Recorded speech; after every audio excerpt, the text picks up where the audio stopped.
Hello साथियों, आज हम पढ़ने जा रहे हैं भारतीय न्याय संहिता में धारा 25 और आईपीसी में ही धारा 87 में दी हुई थी।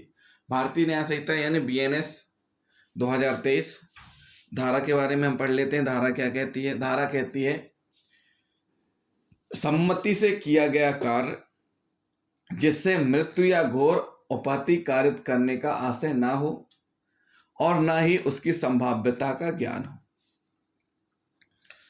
कोई भी कार्य है, यहां से देखिए, कार्य है, कार्य किया जाना है और कार्य में एक से अधिक लोगों की जरूरत है। 2 लोग तो चाहिए करने के लिए, और उस कार्य को 2 लोग कर रहे हैं, लेकिन साथ ही साथ उनकी सम्मति भी चाहिए, यानी सहमति भी चाहिए।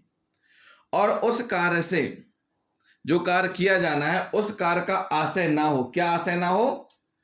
मृत्यु या घोर उपाधि कारित करने का, और ना ही मृत्यु या घोर उपाधि की संभावना का ज्ञान हो।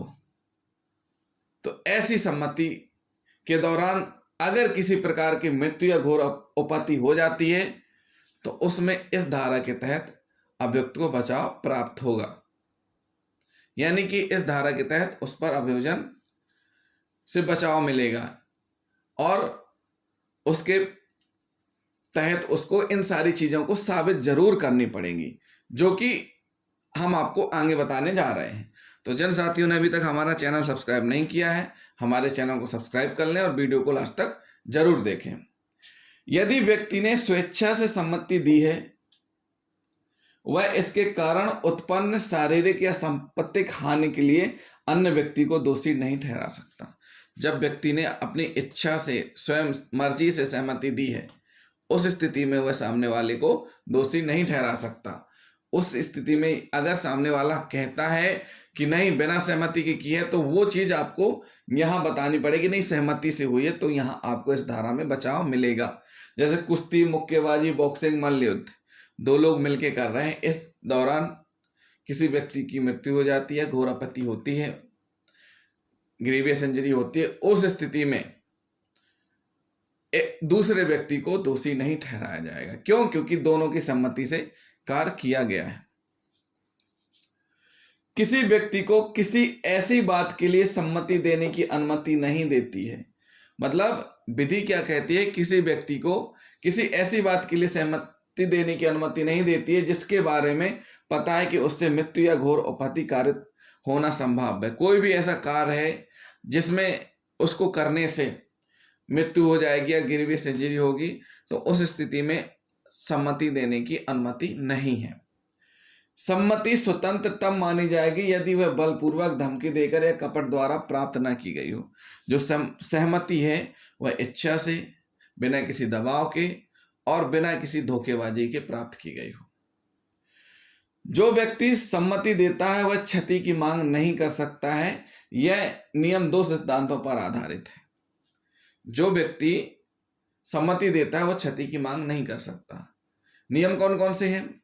व्यक्ति अपने हित अहित को भली भांति समझता हो। जो सहमति देने वाला व्यक्ति है वह अपने अच्छे बुरे को समझता हो, जानता हो कि वह करने क्या जा रहा है, किस प्रकार के कार्य में हिस्सा ले रहा है, किस प्रकार के कार्य में सहमति दे रहा है। जो व्यक्ति किसी ऐसे कार्य के लिए सहमति नहीं देगा जिससे वह हानिकारक, कष्टदायी समझता हो। मतलब लेकिन ऐसे कार्य के लिए सहमति नहीं देगा जिसमें हानि होने की संभावना हो और वह कष्टदायी भी हो। तो ये हमने 2 सिद्धांत आपको बताए। अब बात करते हैं कि अगर मान के चलिए सम्मति से कोई कार्य किया गया है, इस बीच में मृत्यु या घोर उपाधि हो जाती है, तो अभियुक्त को बचाव अपना साबित करना है, तो कैसे साबित किया जाएगा? तो ये साबित करने के लिए क्या क्या कंडीशन रहेंगी ये हम आपको समझा देते हैं। जो भी कृत्य हुआ है, मतलब जो कार्य है, कृत्य ना तो गंभीर चोट और ना मृत्यु कारित करने के आशय से किया गया था और ना इस जानकारी के साथ किया गया था कि उससे गंभीर चोट या मृत्यु कारित होने की संभावना है। मतलब जो कार्य किया जा रहा था उसमें आशय सबसे महत्वपूर्ण होता है। किसी भी अपराध में आशय होना जरूरी है। जब आशय होता है तो वहीं अपराध होता है। यहाँ पर क्या है? आशय ही नहीं था और फिर उस तरीके की स्थिति बन जाती है। उस व्यक्ति को क्षति हुई हो जिसने इसके लिए सम्मति दी हो। क्षति उसी को होनी चाहिए जिसने सम्मति दी है। आप सम्मति जिसने दी है उसको ना क्षति किसी और को पहुंचा दें, मतलब वह कार्य किसी और के साथ जबरदस्ती करने लगे फिर उसको इंजरी हो जाए, तो उस स्थिति में आपको उस चीज का बचाव नहीं मिलेगा। सम्मति देने वाले की आयु 18 वर्ष से अधिक हो। जिसके द्वारा सम्मति दी गई है उसकी उम्र कितनी होनी चाहिए? 18 वर्ष से अधिक होनी चाहिए। सम्मति स्वेच्छा बिना किसी दबाव के दी गई हो, तब उस स्थिति में अभियुक्त को बचाव होगा। और साथ ही साथ एक पॉइंट और हम आपको बता दें कि सम्मति व्यक्त अथवा विवक्षित रूप से दी जा सकती है। मतलब जो पालन है, जो नियम है, उसके अनुसार सारी की सारी प्रक्रिया होगी। उस स्थिति में यहाँ पर बचाव प्राप्त होगा अभियुक्त को। एक मामला है, हम आपको बता देते हैं उदाहरण देकर के। विशंबर बनाम रूमाल में परवादी द्वारा एक हरिजन बालिका से अभिकथित अभद्र व्यवहार करने के विषय पर विचार करने के लिए स्वयं संस्थापित पंचायत को बुलाया गया। पंचायत ने यह निर्णय किया कि परिवादी का मुंह काला कर उसे गांव में घुमाया जाए और उसे जूते से पीटा भी जाए। चूंकि पंचायत के अभियुक्त सदस्यों ने बदला लेने के लिए शस्त्र लेकर खड़े अधिक संख्या में हरिजनों द्वारा परिवादी के विरुद्ध अधिक गंभीर परिणामों को रोकने के लिए यह निर्णय किया था, और परिवादी ने भी यह लिख कर दिया था कि पंचायत का निर्णय उसे मान्य होगा। न्यायालय ने अभिनिर्धारित किया कि अभियुक्तों द्वारा अपने निर्णयों को मनवाना कोई अपराध नहीं है। लेकिन आज के समय में संशोधन हो चुका है, इस प्रकार के कोई भी कार्य नहीं किए जा सकते हैं। एक विशंबर बनाम रूमाल में ऐसा मामला हुआ था, वो हमने आपको बताया है। साथ ही साथ धारा 88 क्या कहती है? 88 आईपीसी और धारा 26 भारतीय न्याय संहिता में बताया गया है कि किसी व्यक्ति के फायदे के लिए, अभी देखिए इसमें एक नया शब्द क्या जुड़ रहा, किसी व्यक्ति के फायदे के लिए सम्मति से सद्भावपूर्वक किया गया कार्य जिससे मृत्यु कारित करने का आशय न हो। यानी किसी व्यक्ति के लिए और सम्मति जो दी गई है वो सद्भावपूर्वक किया गया कार्य। तो इसको हम आपको समझा देते हैं। इसका मतलब क्या है? दूसरे के फायदे के लिए सद्भावना पूर्वक किए गए कार्य के संबंध में है। उन अपराधों पर लागू करती है यह धारा जो मृत्यु कारित करने के आशय से न किए गए हों, लेकिन यह उसी समय जबकि वह कार्य दूसरे के लाभ के लिए किया गया हो। दूसरे व्यक्ति के लाभ के लिए किए गए कार्यों को विधि संरक्षण प्रदान करती है। दूसरे व्यक्ति के लाभ के लिए जो कार्य किए जाते हैं उसके लिए विधि संरक्षण प्रदान करती है, परंतु इसके लिए यह आवश्यक है कि वह कार्य सद्भावना पूर्वक उस व्यक्ति की सहमति से किया गया हो। सद्भावना पूर्वक, सद्भावना मतलब सतर्कता और सावधानी से किया गया हो। सामान्यतः नियम यह है कि जानबूझकर कारित की गई मृत्यु के लिए सम्मति का बचाव नहीं दिया जा सकता। अगर जानबूझ करके मृत्यु कारित कर दी जाएगी तो उस स्थिति में इसके तहत बचाव नहीं दिया जाएगा। परंतु यदि कोई कृत्य सद्भावना पूर्वक सम्मति देने वाले व्यक्ति के फायदे के लिए किया जाता है तो उस दशा में यदि सम्मति देने वाले व्यक्ति की मृत्यु कारित हो जाए तो इस धारा के अंतर्गत क्षम्य होगी। जैसे उदाहरण के लिए डॉक्टर, सर्जन सावधानी पूर्वक किसी मरीज की बीमारी ठीक करने के लिए मरीज की स्वतंत्र सहमति से कोई खतरनाक ऑपरेशन करता है जो अधिकांशतः घातक ही सिद्ध हुआ और ऑपरेशन के परिणाम स्वरूप उस मरीज की मृत्यु हो जाती है, तो ऐसी दशा में उस चिकित्सक को अपराधी मानकर दंडित नहीं किया जा सकता। तो इसमें क्या है, किसी दूसरे व्यक्ति के लिए फायदे के लिए जो सहमति दी जाती है और वह सद्भावना पूर्वक कार्य किया जाता है उस सहमति के अंतर्गत, और सद्भावना पूर्वक कार्य करते समय अगर मृत्यु या गंभीर इंजरी होती है तो उसमें उस व्यक्ति को दोषी नहीं ठहराया जा सकता है। उसके लिए यह धारा बचाव करती है, अपराधी मानकर दंडित नहीं किया जा सकता। लेकिन इसके लिए भी जरूरी क्या है, इसके लिए भी यही शर्तें जरूरी हैं, लेकिन इसमें एक चीज और जुड़ जाएगी कि सद्भावना पूर्वक होना चाहिए कार्य। कृत्य कैसा होना चाहिए? सद्भावना पूर्वक होना चाहिए। दूसरे व्यक्ति के फायदे के लिए जो कार्य सद्भावना पूर्वक किया जा रहा है वो सतर्कता और सावधानी पूर्वक किया जाना होना चाहिए।